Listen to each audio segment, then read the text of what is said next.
ગુજરાત સાહિત્ય અકાદમી દ્વારા આદર્શ વિદ્યાલય ખાતે માતૃભાષા મહોત્સવ યોજાયો।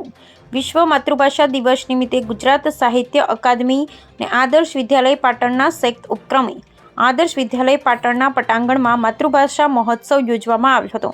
માતૃભાષા મહોત્સવમાં શાળાના વિદ્યાર્થીઓ દ્વારા માતૃભાષામાં પ્રાર્થના, ભજન, લોકગીતનું ગાન કરવામાં આવ્યું હતું।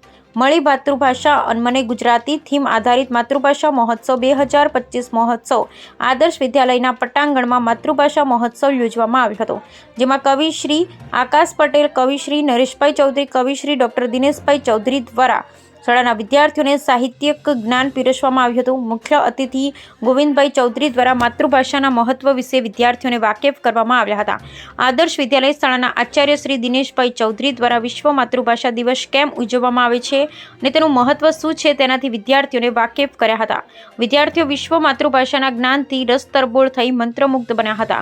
આ પ્રસંગે મુખ્ય અતિથિ શ્રી ગોવિંદભાઈ કે ચૌધરી, પુનાભા લોકવિજ્ઞાન કેન્દ્રના કોઓર્ડિનેટર શ્રી વનવીરભાઈ જે આદર્શ વિદ્યાલયના આચાર્ય શ્રી દિનેશભાઈ, આદર્શ પ્રગતિ વિદ્યાલય પાટણના પ્રતિનિધિ શ્રી શામજીભાઈ અને મોટી સંખ્યામાં વિદ્યાર્થી ભાઈઓ બહેનો ઉપસ્થિત રહ્યા હતા। Ramjibhai Raygur, bureau report Ramjibhai Raygur.